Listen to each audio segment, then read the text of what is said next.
Bonjour Kouros. Bonjour Pascal. Aujourd'hui, nouvelle vidéo sur le thème notamment TDAH chez l'adulte. On va continuer notre série. On va discuter ensemble de l'hygiène de vie avec une notation plus particulière sur le sommeil qu'on pourra regarder par le biais de ton site. Je t'en Eh prie. oui, le sommeil, c'est dans l'hygiène de vie, c'est la partie la plus importante. Euh, Est-ce que tu vois le site? Pour moi, tout est OK. Allez. Donc le début du site, comme d'habitude, le site tdh-adulte.org. On a vu la fois dernière, on fait dans le désordre, hein, mais bon, un jour il y aura tout. Ces deux Oh, éléments. tout a l'air logique en tout cas, hein. Et on va aller voir là tout de suite les solutions, ce que j'appelle le manuel d'auto-coaching, qui a son propre menu. Alors il y a voilà, il y a 200 familles, pardon, 12 familles qui dénombrent en tout 200 conseils. Il y en a même beaucoup plus que ça, mais bon, j'ai simplifié le nombre. Et on arrive tout de suite enfin tout de suite, vous voyez un peu plus bas, sur un tableau qui se veut être un peu pas la Bible, mais un memento qui nous permet de ne pas oublier les règles élémentaires, d'abord d'hygiène de vie physique, ensuite mentale, émotionnelle, même spirituelle à la fin, mais on va rester là sur l'hygiène de vie physique. Donc ça commence par des soirées qui calment le mental, à gauche ici, c'est ce qu'il faut rajouter dans notre vie quelque part, rajouter des soirées qui calment. Donc c'est plutôt enlever ce qui agite, on va dire. Et enlever, donc à droite ici, euh, enlever les écrans le soir, si possible. Donc, Euh, grosso modo, sur la partie gauche, ce qu'il faut faire, et sur la oui, partie droite, ce qu'il faudrait faudrait éviter au enlever. maximum. Surtout si c'est devenu les addictions, dans le sens où si ça prend toute notre vie, nous empêchant d'avoir un certain équilibre. Donc, ce qu'il faudrait enlever, c'est le mauvais sommeil. Mais on va voir ce que c'est justement le bon sommeil. C'est se coucher le plus tôt possible. Tout est relatif, on verra qu'on n'est pas tous les mêmes. Des heures de sommeil de plus en plus régulières, peut-être pourquoi pas une sieste après le déjeuner. Et après, on parlera un petit peu de réveil le matin, mais on va avoir assez essentiellement aujourd'hui ce qui se passe le soir. Donc voilà. Si on revient en fait à l'index principal ici, on va tout simplement aller dans hygiène de vie, sommeil, exercice physique. Et donc on est bien ici. Bon, moi, Donc, j'appelais ça un petit peu améliorer le cycle, le rythme circadien. C'était un petit peu entre le. autres, il n'y a pas que ça évidemment, mais c'est presque ce qu'il y a de plus important. Tu as tout à fait raison, Kouros. L'hygiène de vie, le cycle circadien étant tout simplement des cycles d'une heure et demie qu'il ne faut pas louper, le fameux train qu'il ne faut pas louper quand on commence à bâiller le soir, il faudrait déjà Hmm. être dans son lit. Donc il faut tout simplement diminuer les écrans le soir, les arrêter au moins une heure avant de se coucher. Pourquoi? Parce que vous voyez que symboliquement, l'écran nous mange. En fait, il mange la récupération psychique et physique que l'on va avoir dans le cadre d'un sommeil bien réussi. Et pour nous, TDAH au potentiel, c'est extrêmement important. Je Voilà. trouve que l'image est assez bien représentative, quand même. Ouais, ouais. Et puis, si possible, alors aujourd'hui, c'est beaucoup par téléphone, réseaux sociaux et tout, mais c'est encore mieux, c'est d'être voilà, en vis-à-vis avec les gens avec qui on vit, bien sûr, mais pourquoi pas, ça peut être des copains qu'on va voir le soir, copains, copines, mais voilà. J'ai même rajouté, vous voyez, ChatGPT, mais toujours pareil, c'est des écrans, même si certains, une version, on peut parler avec, dans ce cas-là, ça va, sans regarder les écrans, mais voilà, toujours pareil. Et puis le fameux rituel d'endormissement. En fait, il faut un rituel de calme mental, mais vers 10 heures du soir, on va dire, pourquoi pas, ou à partir de 9 heures, vraiment un rituel d'endormissement, à savoir que on peut s'allonger, on peut rester assis, mais soit on écoute de la musique, soit on lit des livres, soit on écoute des livres audio ou des podcasts, pourquoi pas, mais on regarde plus les écrans, si c'est possible. Il y a énormément de vidéos, par exemple sur YouTube, où on peut écouter tout simplement, sans avoir à regarder l'écran. Mais je suppose quand même ce que l'on écoute peut être aussi un peu stimulant, non? Eh oui, trop stimulant. Ah oui, oui, exactement. Moi, c'est pour ça que je règle mon lecteur d'audio sur mon téléphone, par exemple, que je mets en mode avion. Ben, je le règle à 70% de rapidité, 70% de rapidité.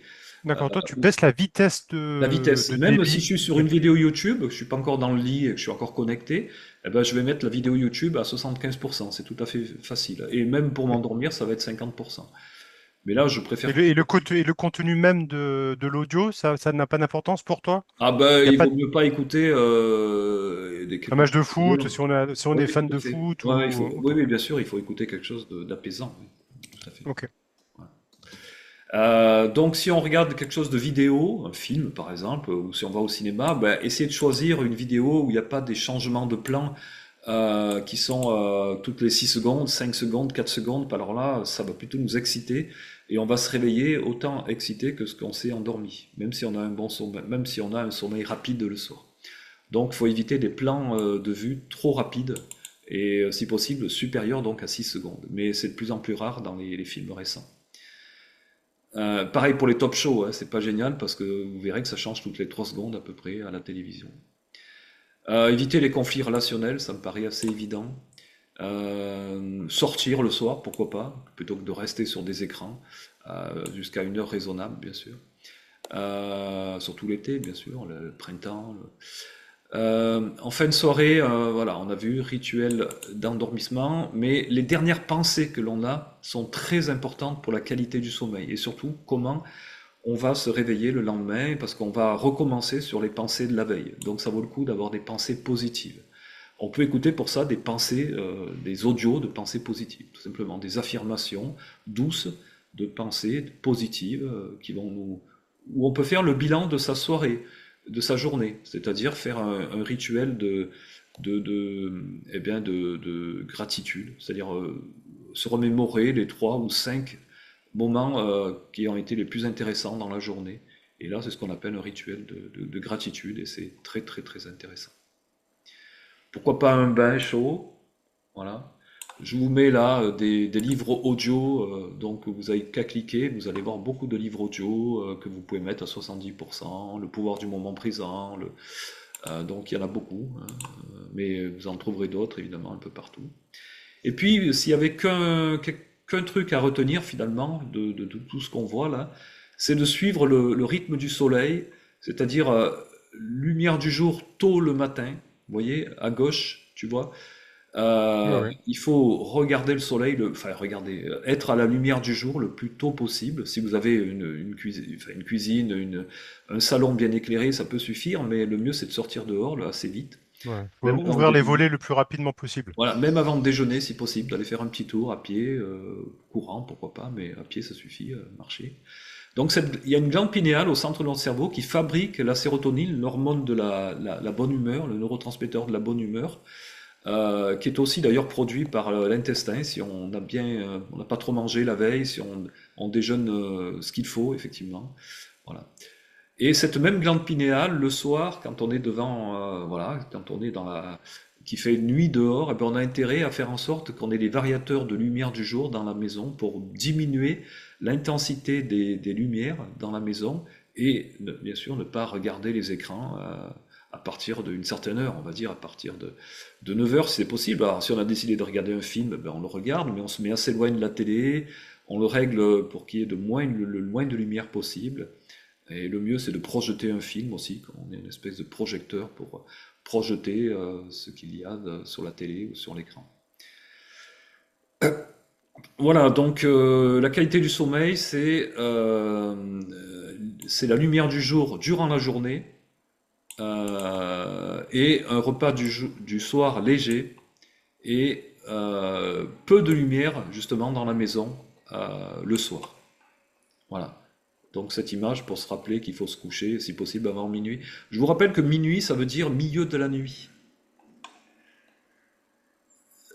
Voilà. Donc il vaut mieux, effectivement, donc éviter à minuit d'être sur son smartphone. Mais je pense aussi que les personnes doivent aussi essayer de tester différents moments, différentes méthodologies qui leur permettent d'être Oui, apaisées. Parce que c'est vrai, dans cette typologie de personnes, souvent, il y a beaucoup de Oui. pensées qui arrivent et il faut Mm. trouver un petit peu Ouais, ouais. la méthode qui peut Oui, oui. permettre un petit peu de s'apaiser pour améliorer son Voilà. sommeil. Alors, ceci dit, TDAH ou non, il y a quatre typologies de personnes, dauphin, ours, lion, loup. Le loup, il aime bien, c'est un couche-tard, il aime bien se coucher tard. L'ours, il aime bien dormir, donc il va se coucher plutôt tôt. Donc, je vous laisserai voir ça, ces typologies, et ce qu'il faudrait faire à chaque heure de la journée et du soir, selon notre typologie, en plus du TDAH. Ouais, c'est intéressant. Voilà. Donc, bah après, le lendemain, si on s'est couché, si on a eu une soirée calme, on pourra faire des mouvements énergétiques, effectivement, du yoga, voilà. Et puis faire peut-être un rituel devant le miroir pour se dire qu'on s'aime bien, c'est très important. Voilà. On va pas Ok, aller plus loin parce que, bah voilà. Eh c'était ben, précis ouais, et tu as bien voilà, mis l'accent sur cette partie qui est importante très importante, ouais, pour se sentir mieux. très importante. Je te remercie beaucoup, Kouros, et à Merci Pascal la prochaine interview. et à très bientôt. À Au bientôt. revoir.